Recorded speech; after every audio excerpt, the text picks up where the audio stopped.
Hey guys, before we get too far into the video, make sure you go down to mustanglifestyle.net. Go pick yourself up a t-shirt, a sticker, a key tag, you know, the sweatshirts. We got them all here. We got the hats. We got the American flag, t-shirts. You know, we got a lot of stuff. We even got some bullet stuff left. So make sure you go down in the description, mustanglifestyle.net. Pick up a mystery box, hat, hoodie, whatever. Let's get back to the video.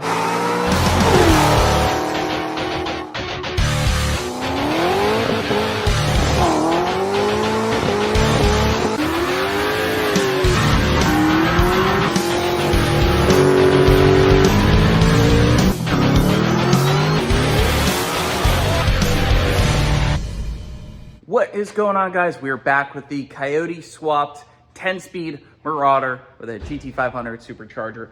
Now, I want to get something accomplished today. I want to drive this thing out of here. Whether we're idling it out on reverse, let's try to make it happen. So I'm also going to try to put the whole front end together, get the shifter cable, get the Volvo pump routed, get the heat exchanger intercooler pump done, the transcooler fan. There's a lot of systems in this thing.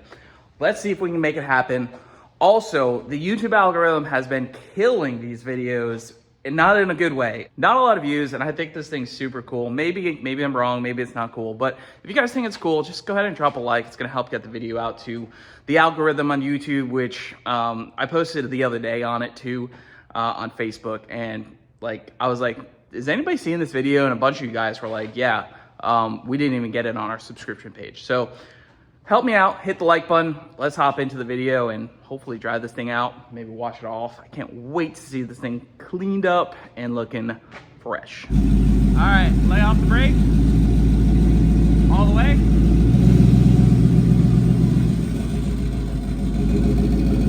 Yeah, it's moving.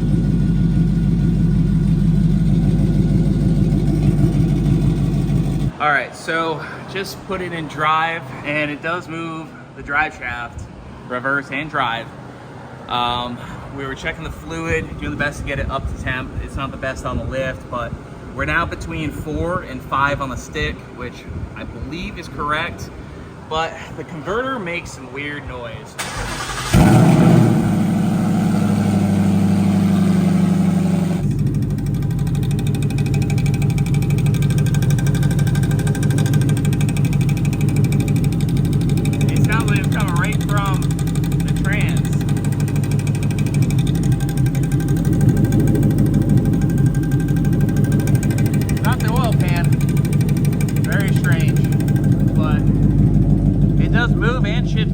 So this is the invention that we came up with.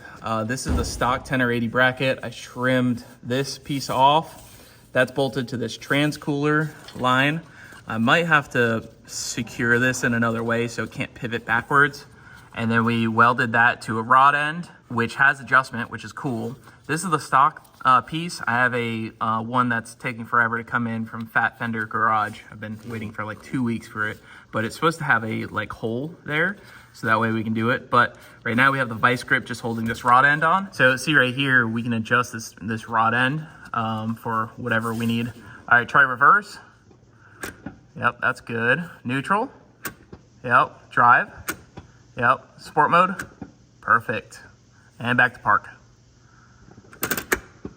Working pretty good with the vice grip right now. We're at the point in the build where it's a lot of little things going on. What I just went ahead and did is took the training cooler fan wiring, and I actually connected that to the power by the hour control pack fan power. So that's to power your radiator fan or trigger, radiator, but it's able to run, a decent amount of amperage there. That's gonna run the transmission cooler fan, which I'm gonna be able to go ahead and program that based off of trans temp and coolant temp. So it's not gonna be on key on, which is nice. And then it's gonna be triggered by temp, which is pretty cool. Now, our regular radiator fan is gonna be controlled by the factory Marauder ECU in combination with the AC. So that's why we're not using that. So right here, we have our fuel pump power. We're actually gonna use this to power the intercooler pump. The cool thing about this, right?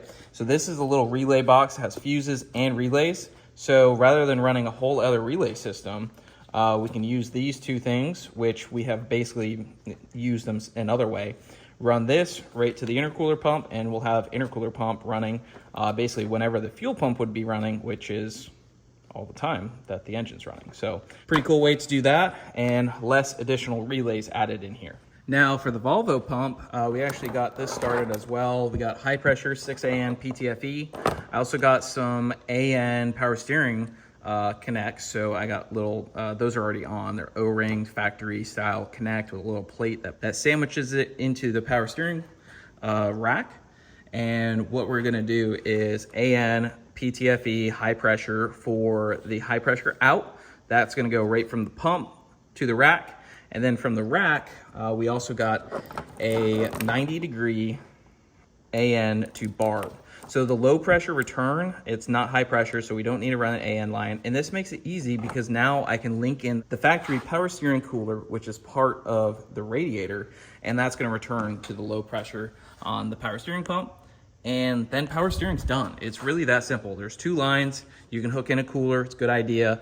That's it. Real simple. So we got these lines a little bit long. What we're gonna do is go ahead and hook them up to the rack, cut them to length, hook them up, and then we just gotta do a little bit of wiring on the pump. All right, I just started it and it's got smoke coming from somewhere. I don't know what that smoke just was.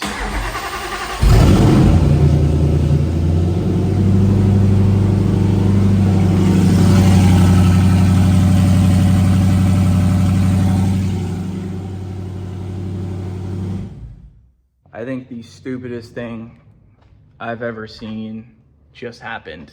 And when I premised this, we were already trying to diag whatever converter noise that was, and this is not gonna help the situation. So see that little black mark on there? I'm trying to turn over the balancer. It's got a lot of resistance. We saw the smoke. Well, you know how there's a little rubber piece right there? I think it took the rubber piece in. You can actually see there's like black. I don't know what happened. I plopped it in there while I was doing a bunch of other stuff. Maybe I shoved it in too far and then the converter nut grabbed it. This would be wild.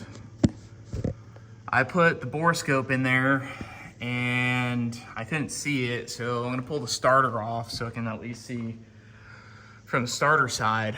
But holy crap, if this is what just happened, I am going to be so mad.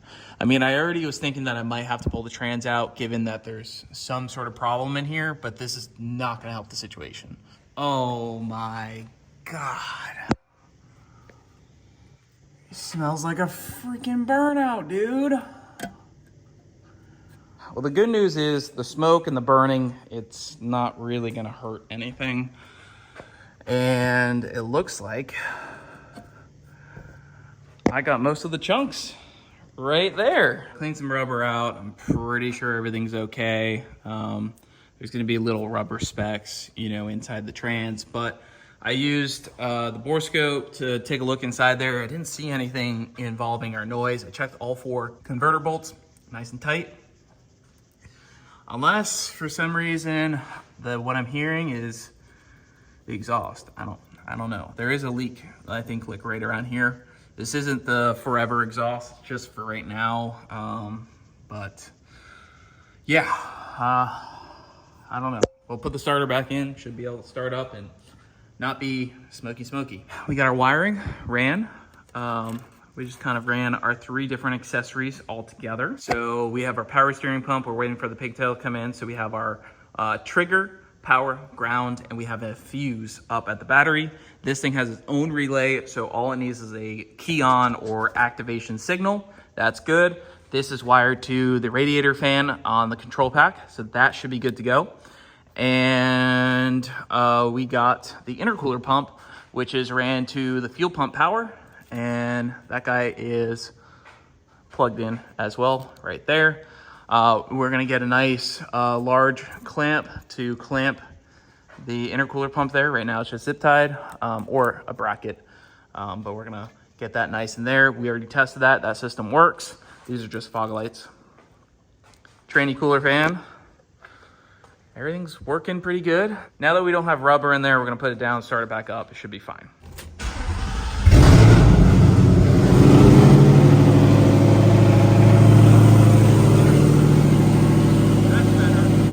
a few minutes later. Got the bumper, the grill, and ready? Brand new headlights. All right, I think we're ready to back it out. Unfortunately, this bumper had license plate front cover already, but it is what it is. I think we're gonna start it up and back it out. This is gonna be the first drive, and the air suspension still works. That's actually what the noise you hear right now. It was raising the rear end. It's probably gonna raise it a little bit more once I start it. A little nervous, I don't have a gas pedal, but we have brakes, so that's good. Yeah, the rear end looks a little low, so I think once we, it has like ride height sensors, so once we key it on, it's gonna kick the compressor back on, and then it's gonna rise that rear up. This is exciting. I've never driven this car under its own power. So we're gonna start it up. Like I said, no gas pedal, but we do have power brakes. I hooked the factory vacuum canister, brake, all this stuff. That's all plumbed. So it has power brakes, which is sweet. All right, wish me luck. Hopefully it doesn't try to crash itself.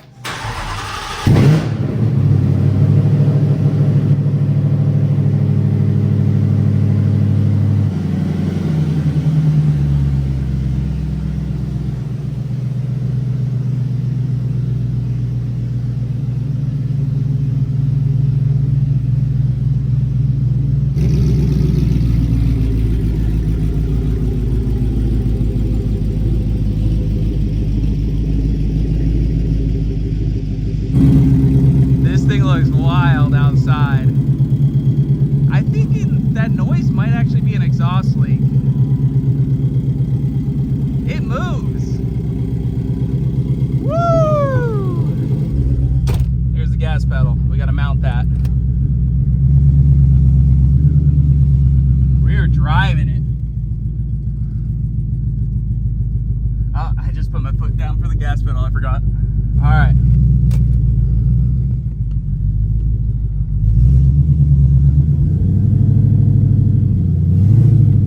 Oh, I felt a shift. Third. I think it went like 1, 2, 3. This is cool. This is cool to drive it for the first time, even if it's right up the driveway. I think it needs a clean. The little vice grip working great, dude. Look at that view. Marauder, dude. Nice.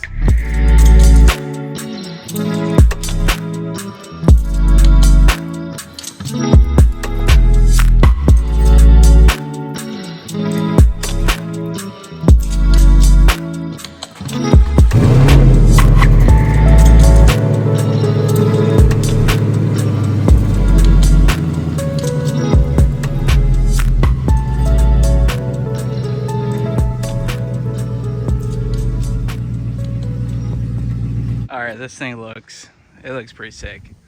It definitely needs like a full-on good detail. We're gonna get the side panels back on it, but just a quick wash.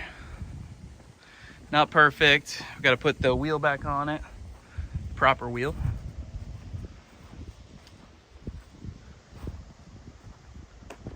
Starting to shine. Definitely needs a good clay bar and buff and everything, but it's coming around. And it moves. It moves under its own power. That is the sickest thing.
All right, guys, so I'd say that's a big success.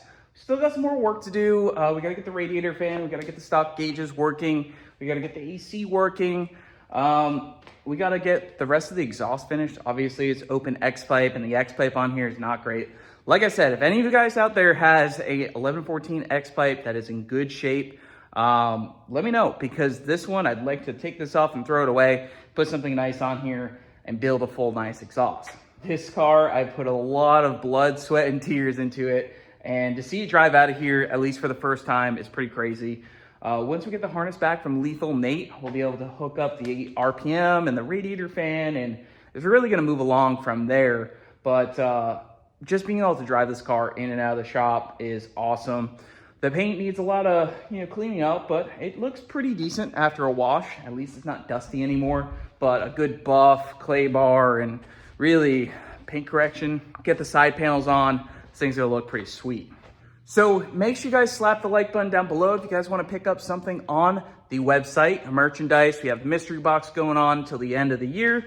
Go pick something up, a t-shirt, sweatshirt, help support the builds on the channel. And as you guys can guess, this thing ain't cheap. If you guys want to hear a cost breakdown, we can do it, but there's a lot of money into this car, and I kind of don't want to add it up, but I don't know. It's all gonna be worth it once we drive this thing around. It's got a hood on it, cruising, AC on, 4 people in here doing polls. Probably gonna run like mid-9s, which is, just think about that. A mid-9 second, 4-door, Ford powered car. That's gonna be sweet. So I'll leave you on that note. See you guys in the next one.